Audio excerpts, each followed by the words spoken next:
എൻ്റെ പേര് Binu V M. ഇടുക്കിയിൽ ചപ്പാത്ത് എന്ന സ്ഥലത്ത് നിന്ന് വരുന്നു. ഞാൻ 2019 മെയ് മാസം 30 ഇവിടെ വന്ന് ഉടമ്പടി എടുത്തത്. ഉടമ്പടി എടുക്കാൻ കാരണം എൻ്റെ ജീവിതത്തിൽ വിവാഹം നടക്കുന്നില്ല എന്ന കാരണം ഞാൻ ഒത്തിരി പേരുമായിട്ട് ഷെയർ ചെയ്തപ്പോൾ ഞങ്ങളുടെ അവിടെയുള്ള ഒരു ടീച്ചർ സ്കൂളിൽ ഇങ്ങനെ പറഞ്ഞു കേട്ട കാര്യം വെച്ച് കൃപാസനത്തെക്കുറിച്ച് പറഞ്ഞു. അങ്ങനെ കൃപാസനത്തിൽ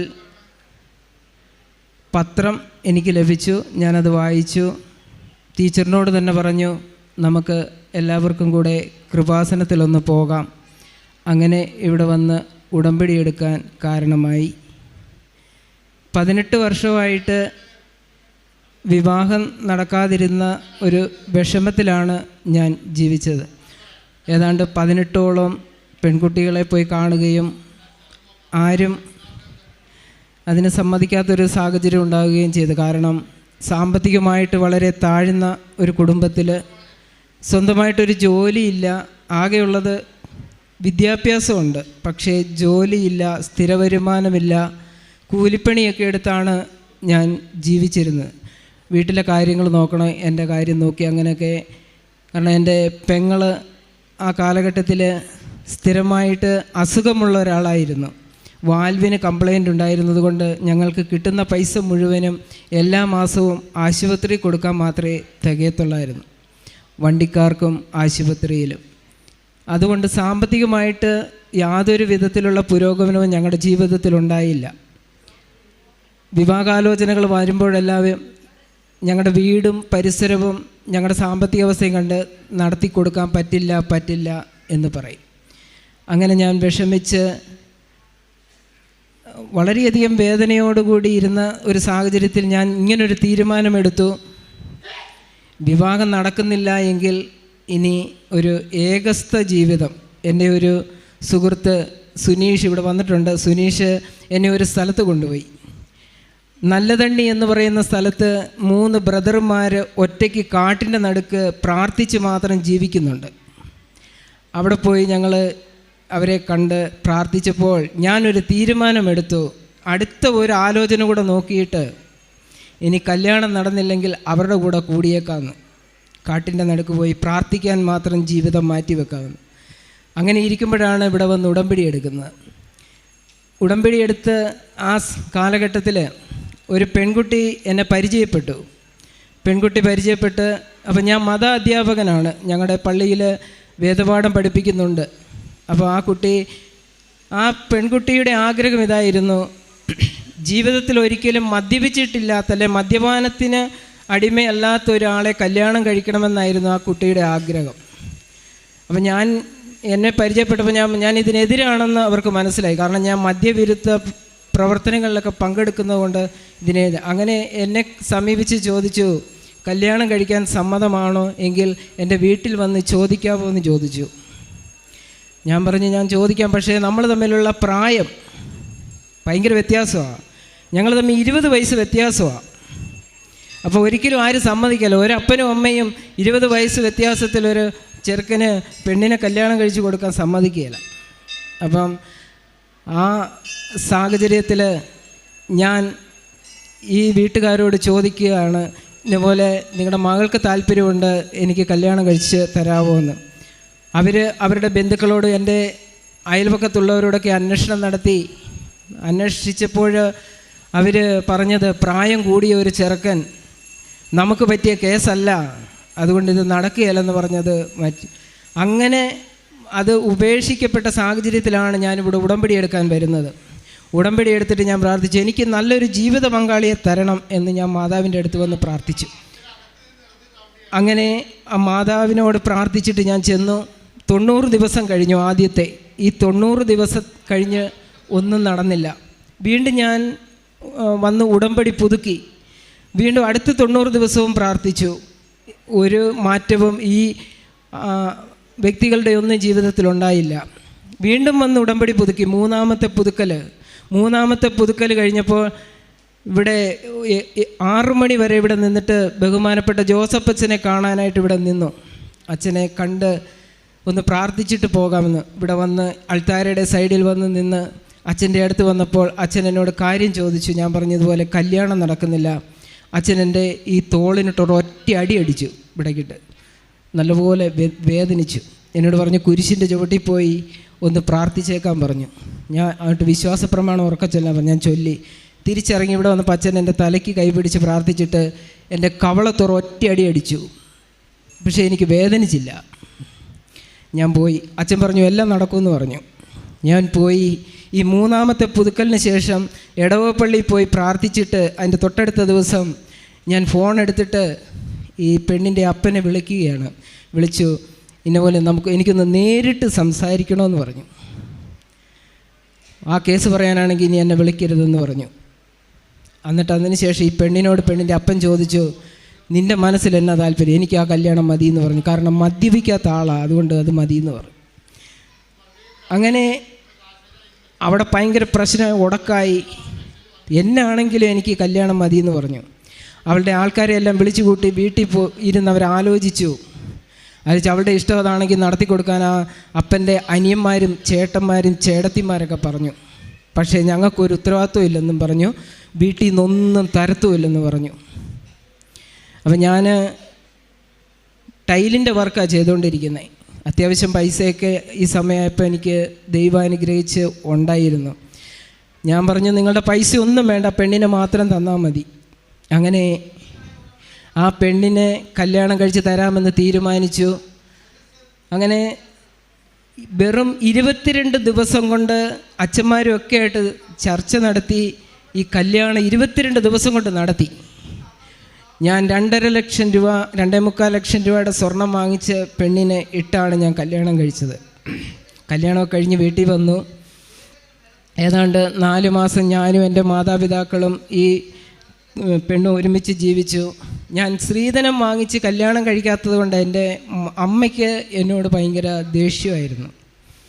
അവർ 4 മാസം കഴിഞ്ഞപ്പോൾ സ്വാഭാവികമായിട്ടും വീട്ടിൽ ഇങ്ങനെയുള്ളൊരു ദേഷ്യമുള്ളപ്പം എന്ത് പറഞ്ഞാലും കുറ്റം ഉണ്ടാകുമല്ലോ. കുറ്റങ്ങളൊക്കെ കണ്ടുപിടിച്ച് അവർ പിണങ്ങി, അവർ വേറെ പോയി താമസിക്കാൻ പോയി.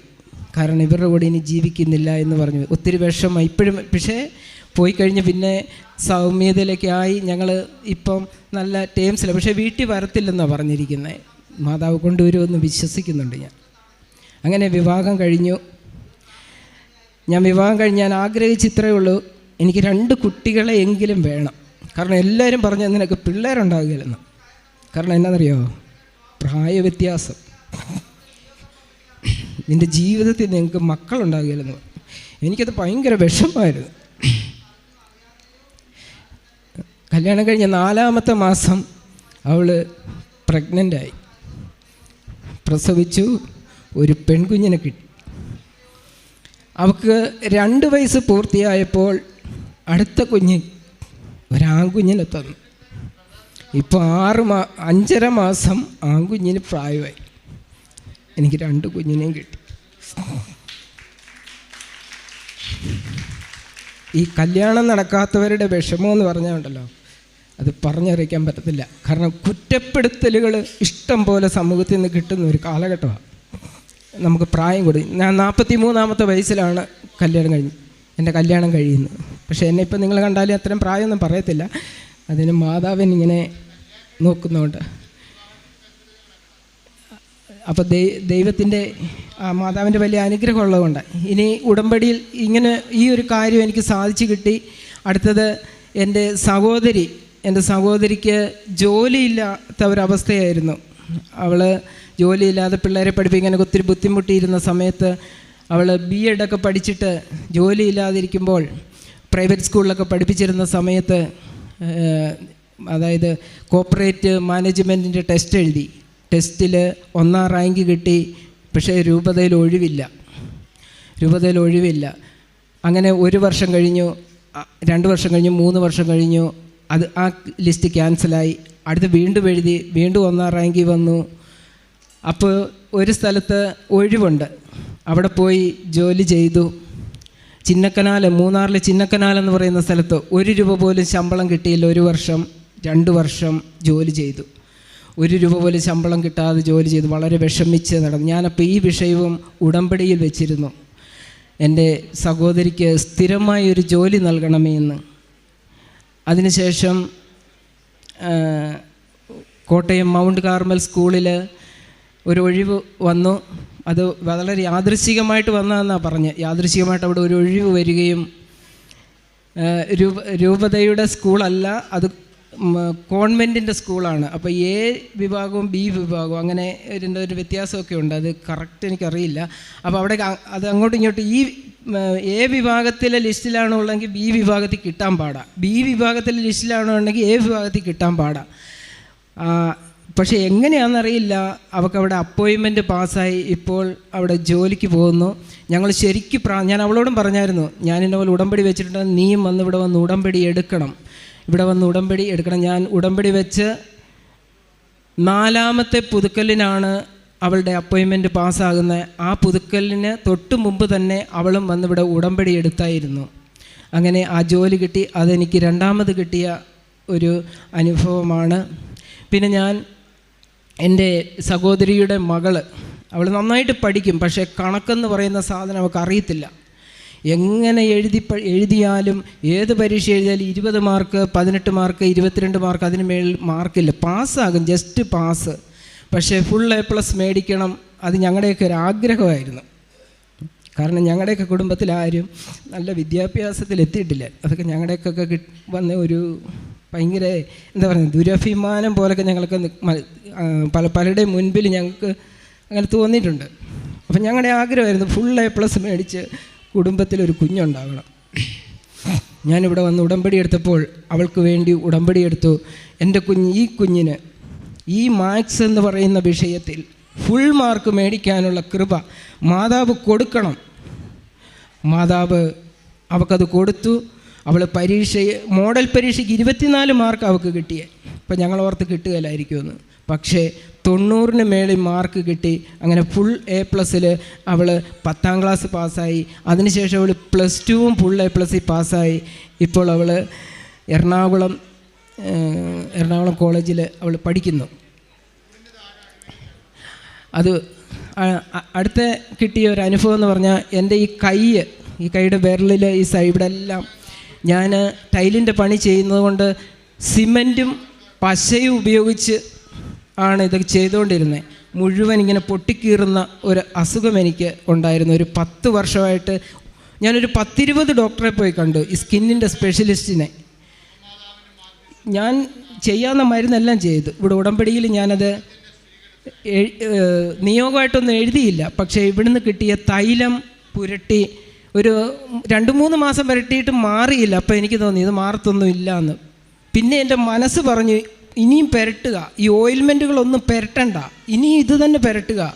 അങ്ങനെ 6 മാസം ആ തൈലം പുരട്ടി. ഇതിൻ്റെ ഫലമായിട്ട് എൻ്റെ കയ്യിലുണ്ടായിരുന്ന അലർജി എല്ലാം പരിപൂർണമായിട്ട്, ഇപ്പം നിൽക്കുന്ന കാണാം, എൻ്റെ കയ്യിൽ ഒരു കുഴപ്പമില്ല. മറ്റേ ഇങ്ങനെ പൊട്ടിക്കീറി ഇരിക്കുകയായിരുന്നു.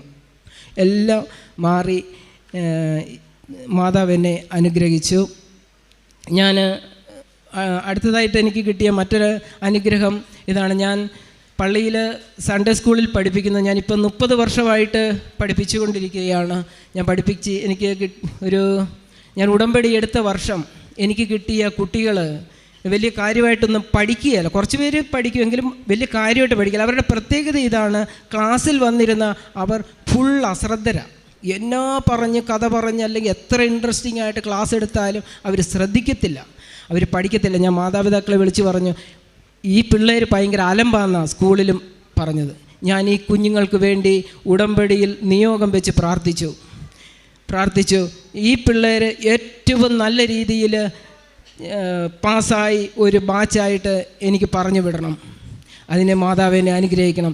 ഞാൻ അവരെ കൊണ്ടുപോയി പരീക്ഷയ്ക്ക് തൊട്ട് തലേ ഞായറാഴ്ച മഠത്തിൻ്റെ ചാപ്പലിൽ കൊണ്ടുപോയി മുട്ടുകുത്തി നിർത്തിയിട്ട് എല്ലാവരുടെയും തലയിൽ ഇവിടുന്ന് തന്ന ഉടമ്പടി തൈലമെടുത്ത് കുരിശ് വരച്ചിട്ട് ഇവിടുന്ന് ഞാൻ പ്രത്യേകം ലോക്കറ്റ് മേടിച്ച് പ്രാർത്ഥിച്ച് കൊണ്ടുപോയി എല്ലാവരുടെയും കൈ കൊടുത്തിട്ട് പറഞ്ഞു, നിങ്ങൾ പോയി പരീക്ഷ എഴുതുമ്പോൾ ഇത് കൂടെ കൊണ്ടുപോക്കും, മാതാവ് കൂടെ കാണും, നിങ്ങൾക്കറിയാത്ത ചോദ്യത്തിന് ഉത്തരവെല്ലാം മാതാവ് നിങ്ങൾ ഓർമ്മപ്പെടുത്തി തരും. അവരങ്ങനെ പരീക്ഷ എഴുതി ജയിക്കുകയില്ല എന്ന് പറഞ്ഞ 6 കുട്ടികളുണ്ടായിരുന്നു ആ ക്ലാസ്സിൽ. പക്ഷേ 4 A+ ആണ് ഏറ്റവും കുറവ്.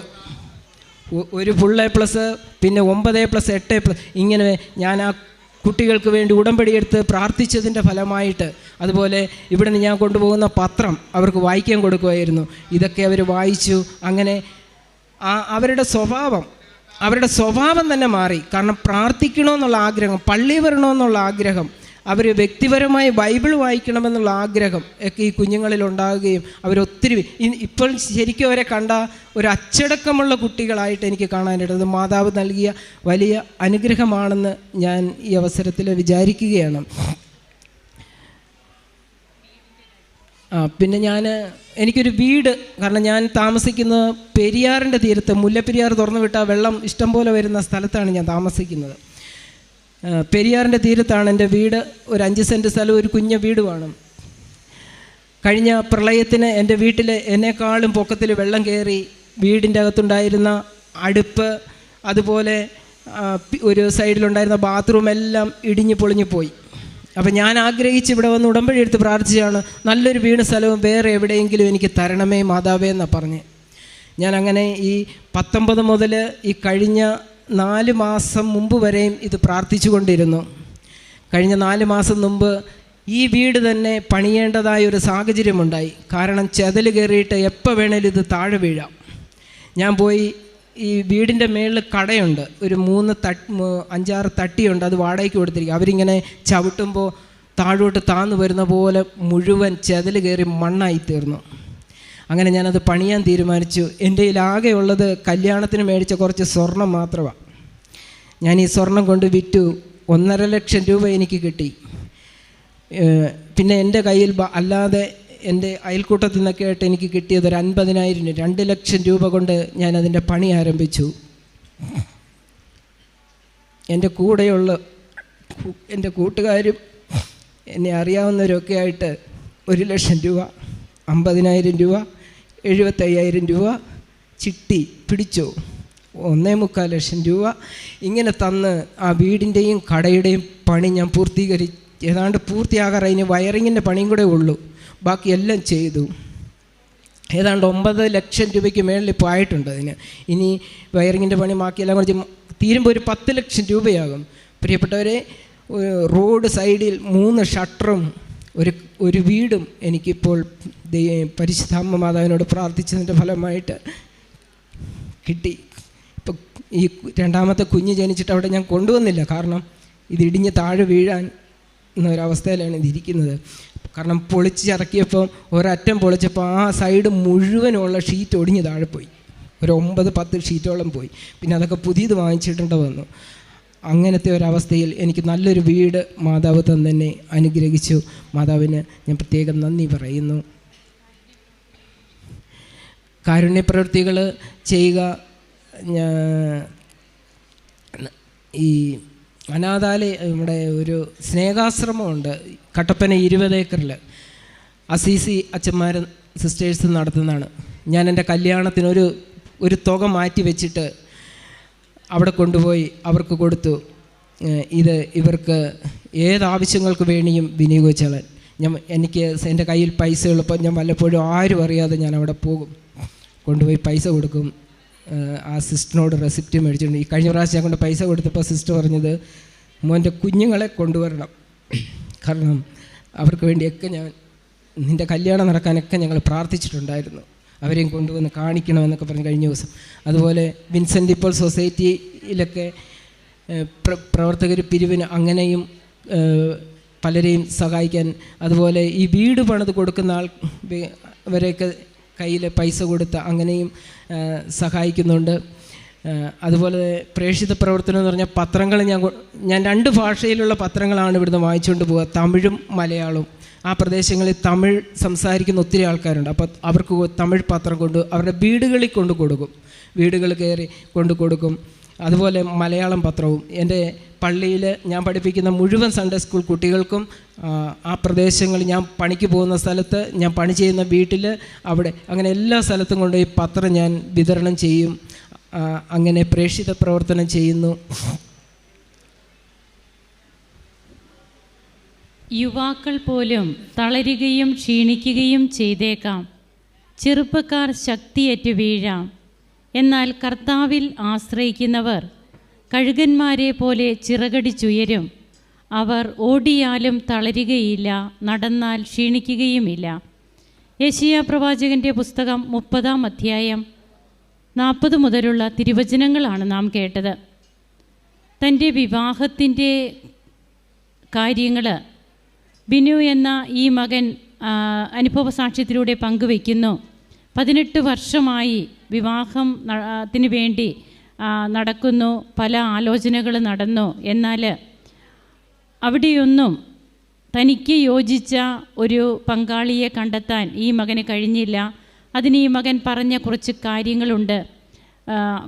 ആ രീതിയിലുള്ള, അതായത് സാമ്പത്തികവും അതുപോലെ മറ്റ് ജോലിയും ഇതൊന്നുമില്ലാത്ത ഒരവസ്ഥയിൽ പിന്നീട് ഈ മകൻ്റെ ജീവിതത്തിലേക്ക് എങ്ങനെയാണ് ഒരു പരിശുദ്ധ അമ്മയുടെ തിരുനടയിൽ വന്ന് കർത്താവിനോട് ഉടമ്പടി ചെയ്തു പോകുമ്പോൾ പിന്നെ എങ്ങനെയാണ് ജീവിതത്തിൽ മാറ്റം വരുന്നത്, തനിക്കൊരു ജീവിത പങ്കാളിയെ എങ്ങനെ ലഭിക്കുന്നു എന്നുള്ളതാണ് നമുക്ക് കാണുവാൻ കഴിഞ്ഞത്. അങ്ങനെ ജീവിത പങ്കാളിയെ ലഭിക്കുന്നു. 20 വയസ്സ് വ്യത്യാസമുണ്ടെന്നാണ് പറഞ്ഞത്. അപ്പോൾ അമ്മയുടെ അടുത്ത് നാം ഒരു കാര്യം ഏൽപ്പിക്കുമ്പോൾ അതിന്